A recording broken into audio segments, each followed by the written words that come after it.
আসসালামু আলাইকুম। আশা করি সবাই ভালো আছেন। আজ আমি আপনাদের নিয়ে যাচ্ছি আমার সিঙ্গাপুর ভ্রমণের একটি সুন্দর দিনের গল্পে। সকালের শুরুটা হয়েছিল হোটেল রুম থেকে বের হয়ে। সিঙ্গাপুরের রাস্তায় পা রাখতেই চোখে পড়ে পরিচ্ছন্নতা, শৃঙ্খলা আর আধুনিকতার এক অপূর্ব মেলবন্ধন।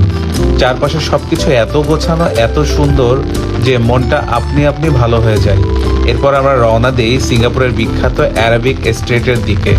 সেখানে গিয়ে প্রথমেই চোখে পড়ে ঐতিহাসিক ও নান্দনিক সুলতান মসজিদ। সুলতান মসজিদের অপরূপ সৌন্দর্য আমাকে সত্যিই মুগ্ধ করে। একটি আধুনিক ও উন্নত দেশের বুকে এমন এক চমৎকার মুসলিম স্থাপত্য দেখে হৃদয়টা আনন্দে ভরে ওঠে। আলহামদুলিল্লাহ। অ্যারাবিক স্ট্রিটে হাঁটতে হাঁটতে দেখি Turkish food, Arabian food, Chinese food সহ নানা দেশের খাবারের সমাহার। চারিদিকে খাবারের সুবাস, মানুষের কোলাহল আর জীবন্ত এক পরিবেশ। আমরা কয়েক ধরনের টার্কিশ খাবার উপভোগ করি। সত্যি দারুণ অভিজ্ঞতা। খাবারের পর শুরু হয় শপিং। বাহারি শোপিস, কসমেটিক্স আর নানান সাজসজ্জার আইটেমে ভরা দোকানগুলো ঘুরে দেখতে বেশ ভালোই লাগছিল। প্রতিটি দোকানেই যেন আলাদা একটা গল্প লুকিয়ে আছে।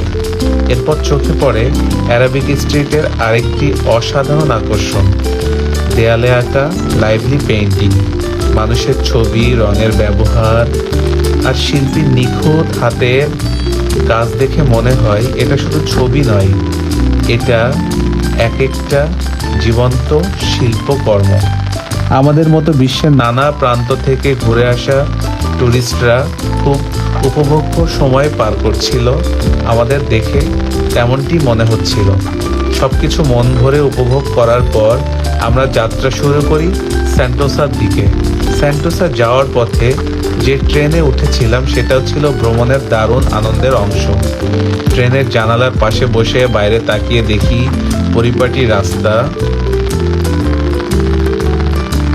কখনো ছবি তুলছিলাম, কখনো ভিডিও করছিলাম, আবার কখনো শুধু নীরবে মুহূর্তগুলো অনুভব করছিলাম। ট্রেন এগোচ্ছিল আর মনটা ভরে উঠছিল নতুন নতুন অনুভূতিতে। এই সুন্দর ট্রেন যাত্রা শেষে আমরা পৌঁছে যাই ইউনিভার্সাল স্টুডিও সেন্টোসাতে। সেখানে ঢুকেই শুরু হয় আনন্দ আর রোমাঞ্চ। রাইড, মানুষের উচ্ছ্বাস আর চারপাশের এনার্জি সব মিলিয়ে সময়টা চোখের পলকে কেটে যায়। দিনের শেষটায় মনে হচ্ছিল সিঙ্গাপুর শুধু দেখা যায় না, সিঙ্গাপুর অনুভব করা যায়। এই ছিল আমার সিঙ্গাপুর ভ্রমণের কিছু সুন্দর মুহূর্ত আর অনুভূতির গল্প। সবাইকে ধন্যবাদ সাথে থাকার জন্য। সবাই ভালো থাকবেন। আসসালামু আলাইকুম। আল্লাহ হাফেজ।